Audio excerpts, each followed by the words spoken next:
ഇഞ്ചി തൈര് സദ്യകളുടെ കൂടെ മാത്രമല്ല നമ്മൾ വീട്ടിലുണ്ടാക്കുന്ന സാധാരണ ഭക്ഷണങ്ങളുടെ കൂടെയും ഇത് ചേരും. വയറിലുണ്ടാകുന്ന അസ്വസ്ഥത മാറ്റും.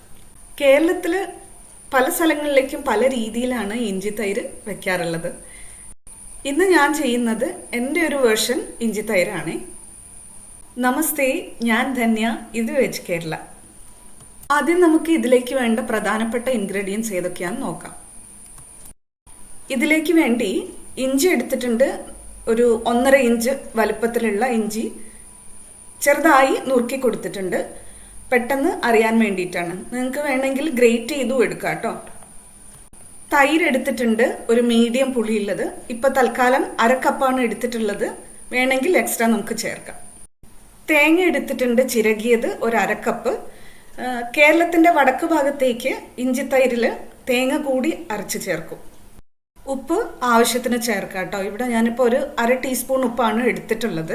ഒരു മിക്സർ ഗ്രൈൻഡിലേക്ക് തേങ്ങ ചേർത്ത് കൊടുത്തിട്ടുണ്ട്. അതിൻ്റെ കൂടെ തന്നെ ഇഞ്ചിയും ചേർത്ത് കൊടുക്കുന്നുണ്ട്. കൂടെ ഉപ്പും ചേർത്ത് കൊടുക്കാം. ഇത്രയും മതി. ഇത്രയും ഇൻഗ്രീഡിയൻസ് എല്ലാം കൂടെ സ്മൂത്തായിട്ട് അരച്ചെടുക്കണം. അരച്ചെടുക്കാൻ വേണ്ടി വെള്ളമല്ല ഞാൻ ചേർക്കുന്നത്, തൈരാണ് കേട്ടോ ചേർക്കുന്നത്. നമ്മൾ നേരത്തെ 1 കപ്പ് തൈര് എടുത്തു വെച്ചിട്ടുണ്ടായിരുന്നു. ഞാൻ തെറ്റി 1/2 കപ്പ് എന്ന് പറഞ്ഞു പോയിന്ന് തോന്നുന്നു. 1 കപ്പാണ്. 1 കപ്പിന്റെ 1/4 ഭാഗം ഞാൻ ഇതിലേക്ക് ചേർത്ത് കൊടുത്തിട്ടുണ്ട്.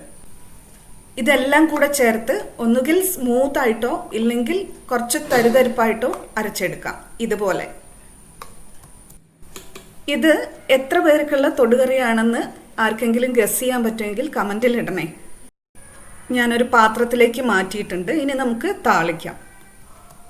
ഇത് സാധാരണ പോലെയുള്ള താളിപ്പല്ല കേട്ടോ. ഇൻഗ്രീഡിയൻസിൽ വ്യത്യാസമുണ്ട്. ഒരു പാൻ അടുപ്പത്ത് വെച്ചിട്ടുണ്ട്. അതിലേക്ക് 3 ടീസ്പൂൺ വെളിച്ചെണ്ണ ഒഴിച്ചു കൊടുത്തിട്ടുണ്ട്. എണ്ണ ചൂടാകുമ്പോൾ അതിലേക്ക് ആദ്യം ചേർക്കുന്നത് പച്ചമുളക് വട്ടത്തിൽ അരിഞ്ഞു വെച്ചതാണ്. മീഡിയം സ്പൈസിയാണ് കേട്ടോ. ഇങ്ങനെ ചെയ്യുമ്പോൾ മുളകിൻ്റെ ആ മണവും രുചിയും അതിലേക്ക് കറിയിലേക്ക് നമുക്ക് കിട്ടും. ഒരു 5-8 സെക്കൻഡ് കഴിയുമ്പോഴത്തേക്കും നമുക്ക് കറി ലീവ്സ് ആഡ് ചെയ്ത് കൊടുക്കാം. കറി ലീവ്സ് ആഡ് ചെയ്ത് വീണ്ടും ഒരു 5 സെക്കൻഡ് വെയിറ്റ് ചെയ്തതിന് ശേഷം അതിലേക്ക് നമ്മൾ ചേർക്കാൻ പോകുന്നത് ഒരു ടീസ്പൂൺ ചതച്ച കുരുമുളകാണ് കേട്ടോ. ചതച്ച തന്നെ വേണം, പൊടിയാവരുതേ. കുരുമുളക് ചേർത്ത് ഉടനെ തന്നെ നമുക്ക് ഫ്ലെയിം ഓഫ് ചെയ്യാം. എണ്ണയുടെ ഫ്ലെയിം ഓഫാക്കിയതിന് ശേഷമുള്ള ചൂട് മതി കുരുമുളകിന്. ഇനി ഇത് നേരെ ഇഞ്ചി തൈരിലേക്ക് ഒഴിക്കാം.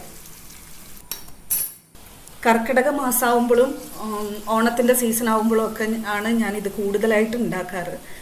എപ്പോഴും ഇതുപോലെ താളിച്ചിട്ട് തന്നെയാണ് ഉണ്ടാക്കാറ്. നല്ല ടേസ്റ്റാണ് കേട്ടോ. ഒരു പ്രാവശ്യമെങ്കിലും ഇതുപോലെ ഒന്ന് ഉണ്ടാക്കണേ. അപ്പോൾ ഇഞ്ചി തൈര് വിത്ത് സ്പെഷ്യൽ താളിപ്പ് റെഡിയാണ്. ഇതുപോലെ വീട്ടിലുണ്ടാക്കി നോക്കിയിട്ട് ഫീഡ്ബാക്ക് കമൻറ്റിൽ തരണേ കേട്ടോ. അടുത്ത വീഡിയോയിൽ കാണാം. Thank you for watching. Dhanya from veg Kerala.